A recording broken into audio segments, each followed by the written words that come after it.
Whether it's the US government quietly stacking billions through seizures or BlackRock and Fidelity turning into Bitcoin whales with suits, one thing is becoming increasingly clear. The elites are quietly making moves while everyone is being distracted by the short-term price swings. While the headlines might feel like an emotional roller coaster these days, one thing's becoming crystal clear. The real game is accumulation. But underneath all the noise, maybe the question isn't what is Bitcoin worth, but how much can you grab before they do? Because in this market, it's not about timing the top. It's about claiming your share before the next power grab. Welcome back to Simply Bitcoin's Satoshi. I'm Sophie. This is the show where we cut the noise and bring the signal. Today, we're talking about how governments, institutions, and everyday people are racing to accumulate Bitcoin before it all changes.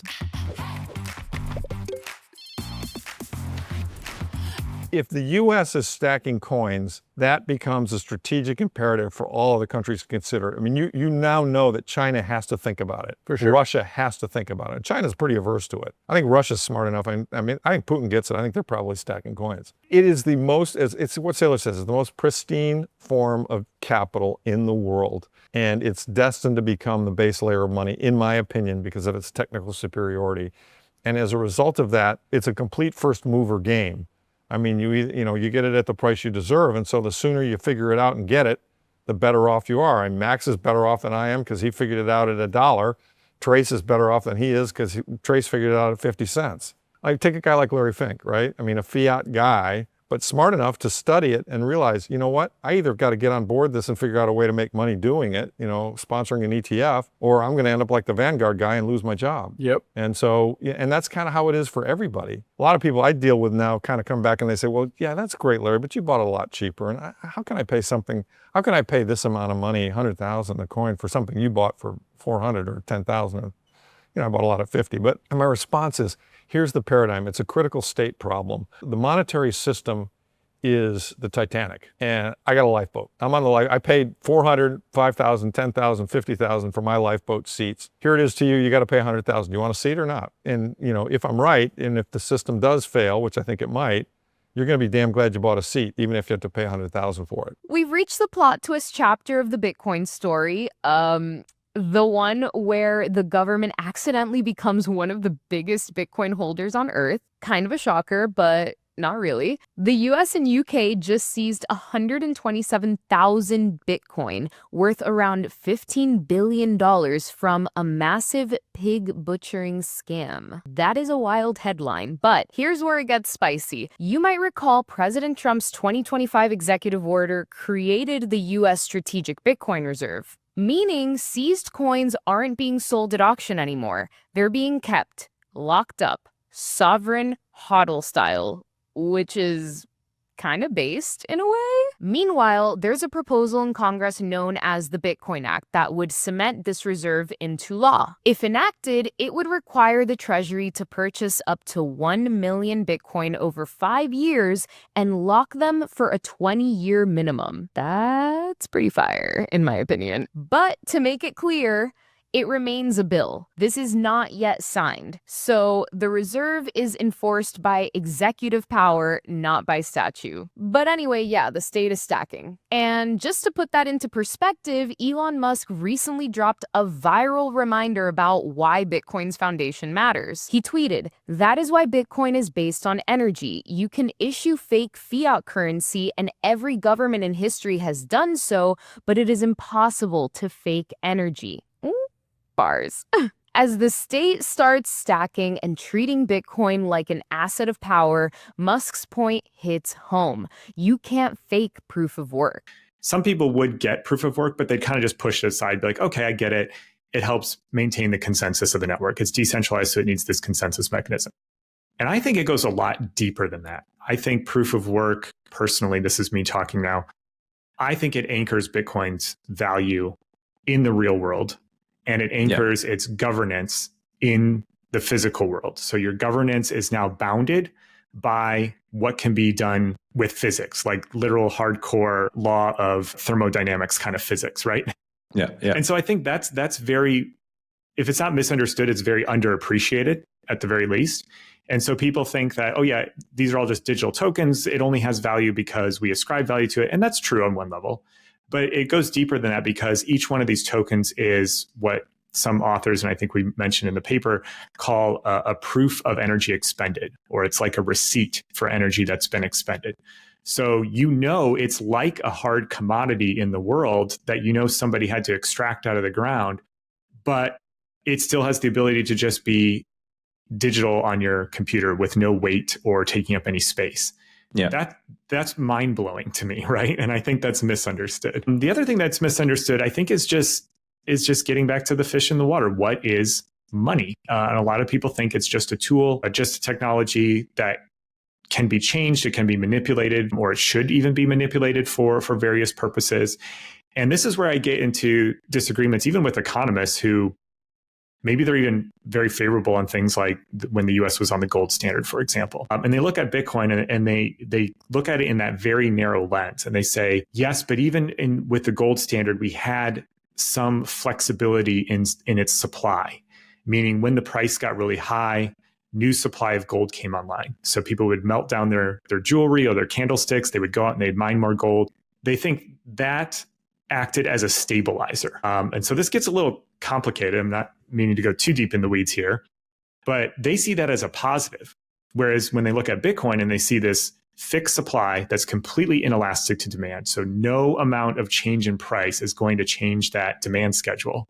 Yeah, they think that's a very bad thing to have for a monetary system.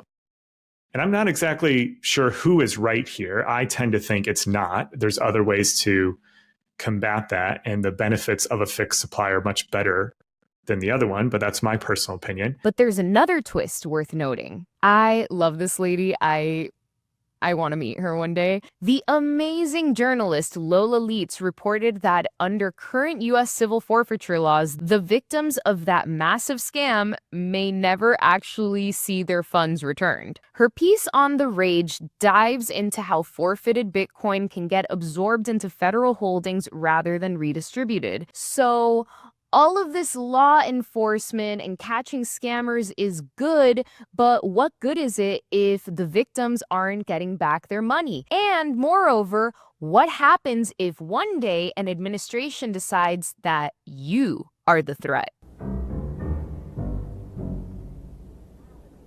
Are you threatening me? That's why the revolution behind self-custody might be our generation's digital version of the Second Amendment, the right to own, the duty to use responsibly, and more importantly, the safeguard against whoever comes next. Maybe a law might not be enough to protect self-custody. We actually might need an amendment at some point. Because if history has taught us anything, it's that governments love centralized power and Bitcoin hates middlemen. A complicated marriage, if you might ask me, but that's none of my business. If you have Bitcoin in self-custody, you're in a position of power. I listened to Saylor say in a podcast, he goes, I don't know, and these are my words, but the overlords essentially, they have contempt for the weak. A bunch of weak, starving, sick, you're nutritionally deficient, you're overweight, you're eating a bunch of marshmallows, popping a bunch of pharmaceuticals, living off of fucking welfare. They don't want you. They have contempt for you. But if you're powerful,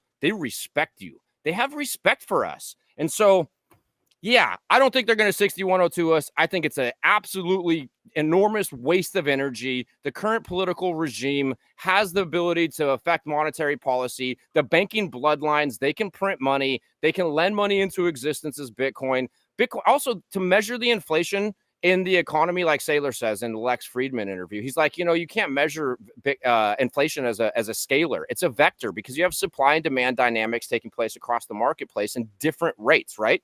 Well, if housing goes up 5x over the next 10 years because they have to continue to debase the currency at hyper rate and we have that proverbial hyperinflation, people are going to be fucking homeless. That's a problem. But if Bitcoin, as some extreme arbitrary example, goes from 62,000, 64,000 or whatever it is today to, let's say, 64 million, it doesn't hurt anybody. It's invisible, right? And so actually also, and I'll leave my thought at this, If the banks start loaning money against Bitcoin in the form of a BLOC, because let's not forget, we have a debt-based fiat monetary system where monetary units have to continue to be lent into existence to keep the dollar-denominated value of the assets going up.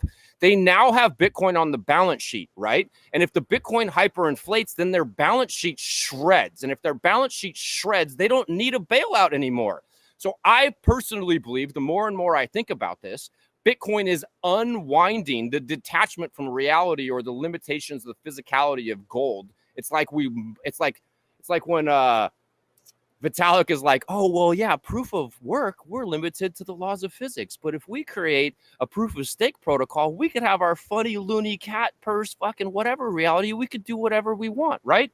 And so it's bringing prudence, it's bringing responsibility, it's bringing solvency back into an entirely insolvent system. While Washington's stacking from seizures, Wall Street is stacking from positioning. Global crypto ETFs just pulled nearly $6 billion in a single week, $3.5 billion straight into Bitcoin, according to Reuters. BlackRock's IBIT is approaching $100 billion in AUM, or assets under management. Fidelity's FBTC is holding about 200,000 Bitcoin. And together, they've become the biggest whales in suits since the IMF discovered spreadsheets. Or the Fed discovered the money printer. I don't know. Let me know what's better in the comments. These are not your typical degen traders.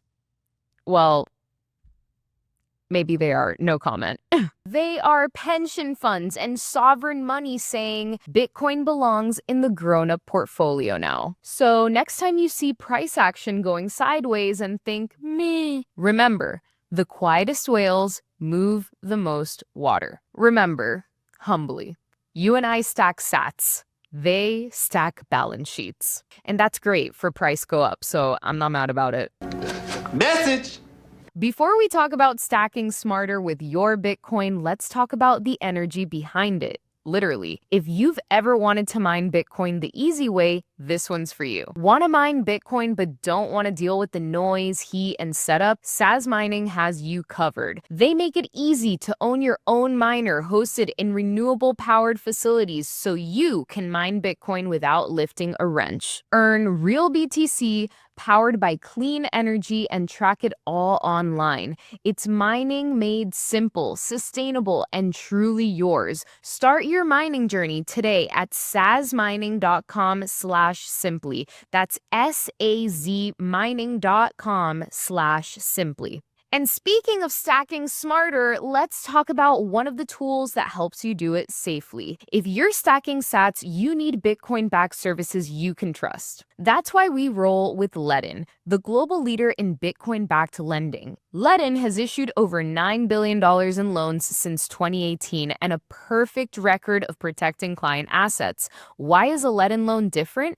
Collateral is not lent out to generate interest. No credit checks. Funds in 24 hours. No monthly payments. Repay whenever you want. Zero penalties. And their proof of reserves verified every 6 months keeps them transparent. Ledn lets you unlock liquidity without selling. Sign up through Simply Bitcoin for 25 basis points off your first loan. Learn more at learn.ledn.io/simply. Now let's get back to the show. I want to talk about Bitcoin. That's where I was going to go with it. No, one thing. Don't one look thing I at want to me. say, Don't point at me when listen, you're talking. It's a speculative thing. Yeah. And one point is Bitcoin proved once again that it's not a hedge against your assets melting. Or against It's money not a hedge. printing, or it's just a speculative asset. You know, it's like a NASDAQ. It's a stock. speculative asset that seems to, it's just like, behave, like high-priced real estate in Manhattan, Right. or to track the stock market. Right. That may be true, but Yeah, you're but that's- losing so- your ass from when you told me it was useless at 30,000. I'm saying it's useless doesn't mean, there's a lot of things I didn't invest in. All right. There are a lot of things I didn't Short it. invest in that went up. I want you and a to lot of things short that it. went down. Instead of just talking, I want you to short it or buy No, it. Do one or the point other. is, that's exactly the kind of false dichotomy that you're causing. I'm telling you, it's an asset that's crazy. Okay, of course, got All right. enough crazy people. All right. Unfortunately for the girls, The reality is that your average TradFi guy likely still thinks Bitcoin is either a scam or a fad. Seriously, ladies, bag yourself a Bitcoin or you won't regret it. I'm looking for a man in Bitcoin. No cheers. 615 laser eyes. According to a Bank of America survey, 67% report zero exposure. But now they're reporting that about 3% have actually started to get exposure. And to be honest, that's a 3x in my book. And of that 3%, they're allocating about 8% of their funds into Bitcoin. Again, that's an 8x. I'll take it. That's a win is a win. So BlackRock and Fidelity are stacking billions, while most managers are still Googling how to buy Bitcoin safely. Unbelievably, these are the people that are very much ahead of the curve at this stage. I fear. To put into perspective how big of a deal their stacking strategy is, the average pleb is honestly just trying to become a whole coiner at this point, stacking one sat at a time. Some even say that 0.1 Bitcoin would be enough. We on Simply Bitcoin notoriously title some of our videos, "How much Bitcoin do you need to retire?" And yeah, it is 0.1, and a lot of people are trying to get to that point. So imagine how powerful these moves that the institutions are making. I know we hate them, but we gotta live with them.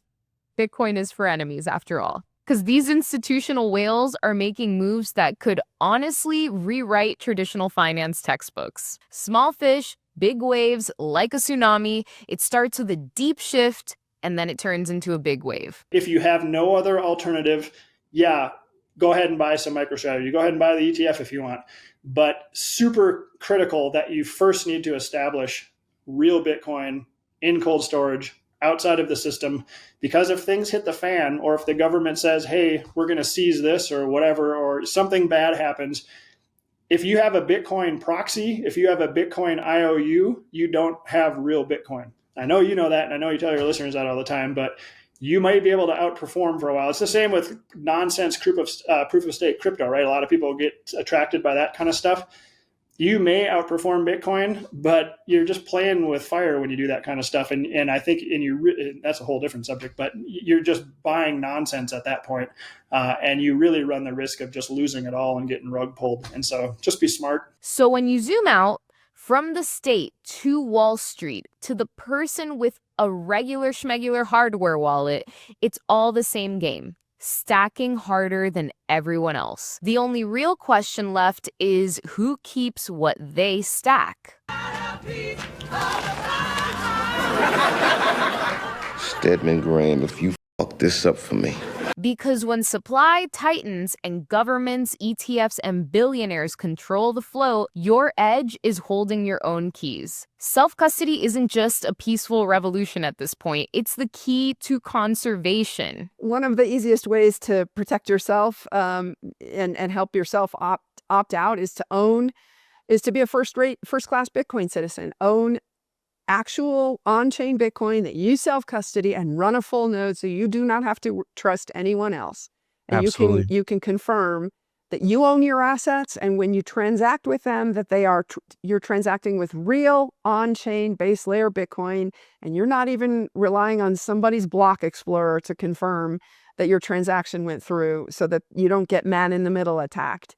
Self-custody, because you can't accidentally rehypothecate what's in your cold wallet. Before wrapping up and talking about why stacking never stops, here's something that celebrates the heart of Bitcoin's power, mining, innovation, and the people that drive it. Mining Disrupt 2025 is almost here, and you don't want to miss it. The biggest Bitcoin mining of the year is taking over Dallas, Texas, November 11th through the 13th. Think of it as Bitcoin's Comic-Con, rigs, nerds, and enough hash power to light up the city. The biggest names in the industry, cutting-edge rigs, Bitcoin, and AI integration, all the signal, none of the noise. Grab your tickets today and use promo code SimplyBitcoin for 20% off, and we'll see you there. So that's the play. Governments, banks, and whales are stacking, and the rest of us, well, we're stacking smarter, real Bitcoin into self-custody. Yay! Yay! I'm so proud of you. Because remember, this is all in the name of sovereignty and generational wealth, so you don't really need to worry about timing the top. Just stay in the game. Let me know in the comments, are you dollar cost averaging, stacking on red candles, or going full whole coiner mode this cycle? Either way, stack like it matters because it does. Your future wife depends on it. I love that. Anyway, that's it for my show today. Someone get me off the soapbox. Don't forget to like, subscribe, and share this video with your friends. Set those notifications on. I'm Sophie. This is Simply Bitcoin's Satoshi. And until next time, stack, slay, and stay bullish, baby.